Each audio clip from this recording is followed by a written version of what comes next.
شان حبیب الرحمن صلی اللہ علیہ وآلہ وسلم کی قسط نمبر 65 کا آج آغاز کیا جائے گا۔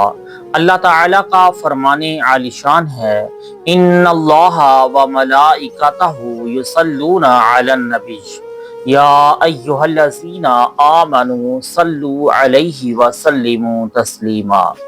تحقیق اللہ اور اس کے فرشتے درود بھیجتے ہیں اس نبی پر، اے ایمان والوں ان پر درود بھیجو اور خوب سلام بھیجو۔ یہ آیت کریمہ بھی حضور اقدس صلی اللہ علیہ وآلہ وسلم کی صریح نعت ہے۔ اس میں مسلمانوں کی اس ذات پاک پر درود شریف پڑھنے کا حکم دیا گیا ہے، مگر لطف یہ ہے کہ قرآن کریم نے بہت سے احکام سنائے، نماز کا، روزہ کا، حج وغیرہ کا، ایمان کا حکم دیا، مگر کسی جگہ یہ نہ فرمایا کہ یہ کام ہم بھی کرتے ہیں، ہمارے فرشتے بھی کرتے ہیں اور مسلمانوں تم بھی کرو۔ صرف درود پاک کے لیے اس طرح فرمایا، وجہ بالکل ظاہر ہے، کیونکہ کوئی بھی کام ایسا نہیں جو کہ رب کا بھی ہو اور بندے بھی اس کو کریں۔ رب تعالیٰ کے کام ہم نہیں کر سکتے اور ہمارے کاموں سے رب تعالیٰ بلند و بالا ہے۔ رب کا کام ہے پیدا فرمانا، رزق دینا، مارنا، جلانا، یہ بندے ہرگز نہیں کر سکتے۔ ہمارا کام ہے عبادت کرنا، اطاعت کرنا وغیرہ، رب تعالیٰ اس سے پاک ہے۔ اگر کوئی ایسا کام ہے کہ جو رب کریم کا بھی ہو، ملائکہ بھی کرتے ہوں اور مسلمانوں کو بھی اس کا حکم دیا گیا ہو، وہ صرف آقا دو جہان صلی اللہ علیہ وآلہ وسلم پر درود پاک پڑھنا ہے۔ جیسے کہ ہلال پر سب کی نظریں جمع ہو جاتی ہیں، اسی طرح مدینہ کے چاند پر ساری مخلوق کی اور خالق کی بھی نظر ہے۔ حضور کی ذات جامع ہے۔ ہندی شاعر نے کیا کہا خوب، آج چندر دیوج ہے سب دیکھی باقی، اور میری اور سجن کی نینا ٹریں گی ایک ہی تھوڑ۔ اگرچہ رب تعالیٰ کا درود ہے رحمت نازل فرمانا، فرشتوں کا درود ہے دعائے رحمت کرنا، مگر تعظیم مصطفیٰ علیہ السلام سب میں مشترک ہے۔ اس آیت میں اولاً تو خبر دے دی کہ ہم ہر آن اور ہر وقت رحمتوں کی بارش برساتے ہیں اپنے محبوب علیہ السلام پر، اور پھر ہم کو حکم دیا کہ تم بھی ان پر درود پڑھو، یعنی ہم سے ان کے لیے رحمت مانگو، اور مانگی وہ چیز جاتی ہے جو پہلے سے حاصل نہ ہو۔ تو جب ہمارے بغیر مانگے رحمتیں اتر رہی ہیں، پھر مانگنے کا حکم کیوں دیا؟ وجہ یہ ہے کہ فقیر جب کسی کے دروازے پر مانگنے جاتا ہے تو گھر والی کی، اولاد اور مال کی دعائیں مانگتا ہوا جاتا ہے۔ مالک کا گھر آباد، بچے زندہ رہیں، مال سلامت رہے، مالک سمجھ جاتا ہے کہ یہ تہذیب والا بھکاری ہے، مانگنا چاہتا ہے مگر ہمارے بچوں کی خیر مانگ رہا ہے۔ یہاں حکم دیا گیا ہے کہ اے مسلمانوں، جب تم ہمارے یہاں کچھ مانگنے کے لیے آؤ تو ہم اب اولاد سے پاک ہیں، مگر ہمارا ایک حبیب ہے محمد رسول اللہ صلی اللہ علیہ وآلہ وسلم، اس کے اہل بیت و اصحاب کی خیر مانگتے ہوئے، ان کو دعائیں دیتے ہوئے آؤ۔ جن رحمتوں کی ان پر بارش ہو رہی ہے اس کا تم پر بھی ایک چھینٹا مار دیا جائے گا، تمہارا بھلا ہو جائے گا۔ درود پڑھنا حقیقت میں رب سے مانگنے کی ایک ترکیب ہے۔ وہی رب ہے جس نے تجھ کو ہمتن کرم بنایا، ہمیں بھیک مانگنے کو تیرا آسانہ بتایا۔ نیز شاید مسلمانوں کو مطلبہ فرمایا گیا ہے کہ درود پڑھنے والوں یہ خیال نہ کرنا کہ ہمارے محبوب پر ہماری رحمتیں تمہارے مانگنے پر موقوف ہیں۔ ہمارے محبوب تمہارے درد کے درود کے حاجت مند ہیں، جیسے ممبر ووٹ کے ہیں۔ تم درود پڑھو یا نہ پڑھو، ان پر ہماری رحمتیں برابر برستی رہتی ہیں۔ تمہاری پیدائش اور تمہارا درود شریف پڑھنا توکل سے ہوا، ان پر رحمتوں کی بارش تو جب سے ہو رہی ہے جب اور کب بھی نہ بنا تھا۔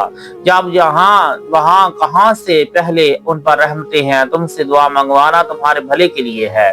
جب رب تعالی ہماری حمد و ثنا کا حاجت مند نہیں کہ وہ محمود ہے، خواہ کوئی حمد کرے یا نہ کرے، ایسے ہی حضور صلی اللہ علیہ وآلہ وسلم کسی کی نعت خوانی کی حاجت مند نہیں، وہ محمد ہیں، خواہ کوئی ان کی نعت پڑھے یا نہ پڑھے۔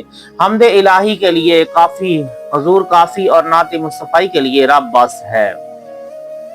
اسی وجہ سے ہر دعا کے اول و آخر میں درود شریف پڑھنا ضروری ہے، اور اگر کوئی شخص تمام دعائیں چھوڑ دے اور صرف درود پاک ہی پڑھا کرے تو خدا چاہے کسی دعا کی ضرورت ہی نہ پڑے گی، تمام حاجتیں خود بخود پوری ہوں گی۔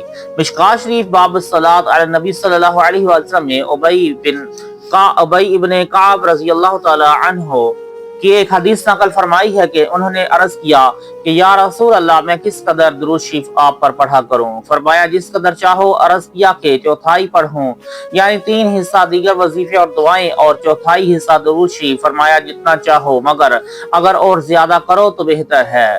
عرض کیا کہ آدھا؟ فرمایا جتنا چاہو، مگر درود اگر زیادہ کرو تو بہتر ہے۔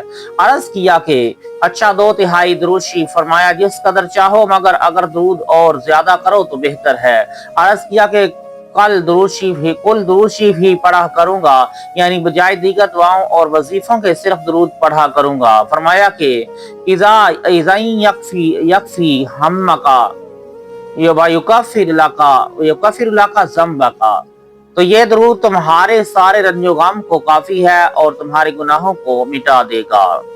درود شریف کے متعلق 3 باتیں عرض کرتا ہوں۔ اولاً تو یہ کہ اس کے فضائل کیا ہیں، دوسرے یہ کہ کون سا درود شریف پڑھنا بہتر یا ضروری ہے، اور درود شریف پڑھنا واجب ہے یا فرض یا سنت۔ تیسرے یہ کہ نبی علیہ الصلوۃ والسلام کے سوا کسی اور پر درود شریف پڑھنا کیسا ہے۔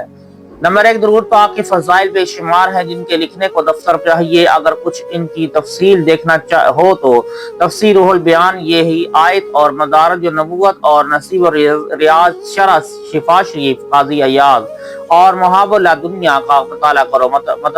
مگر بطور اختصار کچھ عرض یہاں کیے جاتے ہیں۔ مشکات باب الصلاۃ حال نبی صلی اللہ علیہ وسلم یہ ہے کہ حضور صلی اللہ علیہ وآلہ وسلم فرماتے ہیں کہ جس نے مجھ پر ایک بار درود پڑھا، خدائے پاک اس پر 10 رحمتیں نازل فرماتا ہے اور 10 گناہ معاف فرماتا ہے اور 10 درجات بلند کرتا ہے۔ یعنی اگر کوئی روزانہ 1000 بار درود پڑھے تو روزانہ 10,000 گناہ معاف، 10,000 درجے بلند اور 10,000 رحمتوں کا نزول۔ اگر ساری عمر یہ عمل کیا جائے تو اب حساب لگا لو کس قدر فائدہ ہوا۔ اسی مشکات میں، اسی باب میں ہے کہ قیامت میں مجھ سے زیادہ قریب وہ ہوگا جو مجھ پر زیادہ درود شریف پڑھے گا۔ اسی مشکات میں، اسی باب میں ہے کہ حضرت عمر رضی اللہ تعالی عنہ فرماتے ہیں کہ تمہاری دعائیں آسمانوں اور زمین کے درمیان معلق رہتی ہیں جب تک کہ تم درود پاک نہ پڑھ لو، اور چاہیے یہ کہ ہماری دعائیں درمیان میں ہوں اور آس پاس درود پاک رہے، کیونکہ قبول تو درود ہوتا ہے اور رحمت الہی سے وعید ہے کہ درود تو قبول فرما لے اور درمیان کی دعا کو رد فرما دے۔ درود شریف کے تفعیل دعا بھی قبول ہو جائے گی۔ اسی مشکات، اسی باب میں ہے کہ اللہ تعالیٰ کے فرشتے پھرتے رہتے ہیں اور درود پاک پڑھنے والوں کو تلاش کرتے رہتے ہیں۔ جب کوئی بھی درود شریف پڑھتا ہے تو اس کا درود ہماری بارگاہ میں پیش کرتے ہیں۔ سبحان اللہ، درود پاک کے قربان کی اس کی برکت سے ہم گناہگاروں کے نام اس بارگاہ بے کس پناہ میں لیے جائیں۔ بھلا ایسی کہاں تقدیر، اس سے لازم یہ نہیں کہ دور سے درود حضور نہ سنے۔ ملائکہ تو رب کی بارگاہ میں اعمال بھی لے جاتے ہیں، عقل بھی چاہتی ہے کہ درود پڑھنا بہت ضروری ہے۔ 2 وجہ سے، اولاً تو یہ کہ اگر کوئی شخص کسی پر احسان کرے تو چاہیے کہ محسن کا بدلہ دیا جائے۔ اگر بدلہ نہ ہو سکے تو کم سے کم اس کے لیے دعا کر دی جائے۔ اگر کسی کے گھر دعوت کھاؤ تو صاحب خانہ کے لیے دعا کرو۔ حضور علیہ الصلوۃ والسلام کے احسانات شمار سے باہر ہیں، ہماری کیا مجال کہ ان کا شکریہ ادا کریں، تو کم از کم یہی کریں کہ ان کو دعائیں دیا کریں جیسے کہ فقراء سخی داتا کو دعائیں دیتے ہیں۔ نیز ایک بار سلطان محمود نے درباریوں کو حکم دیا کہ تم لوگ میرے گھر میں جو کچھ ہے وہ لوٹ لو۔ سب لوگ لوٹنے میں مشغول ہو گئے، مگر ایاز رحمت اللہ تعالی علیہ سلطان کے پاس آ کر کھڑے ہو گئے۔